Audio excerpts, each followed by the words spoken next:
அஸ்ஸலாமு அலைக்கும் வரஹ்மத்துல்லாஹி வபரகாத்துஹு. Welcome back to our channel. இருட்டை விட வெளிச்சத்தில் இருக்கக்கூடிய எல்லா பொருட்களுக்குமே நிழல் விழுகிறது ஒரு சாதாரணமான விஷயம்தான். அப்படி நிழல் விழுகிறதுக்கு அறிவியல் சார்ந்த விஷயம் என்ன, இந்த நிழலை பத்தி இறைவன் ரப்புல் ஆலமீன் என்ன சொல்றான் அப்படிங்கிறத பார்ப்போம்.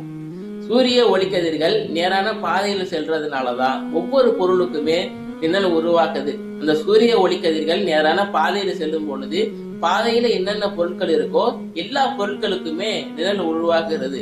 மரம், செடி, கட்டிடம், வாகனம், இது போன்ற எல்லா விஷயத்துக்குமே நிழல் உருவாக்குது.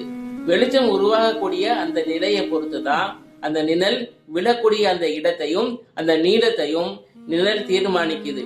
அது மட்டுமல்லாம ஒவ்வொரு பொருளினுடைய அந்த உருவம் சிறுசாகிறதும் பெருசாகிறதும் சூரியன் இருக்கக்கூடிய அந்த தூரத்தை வச்சுதான் அந்த நிழலுடைய உருவங்கள் ஒவ்வொரு பொருளுக்குமே மாறுது.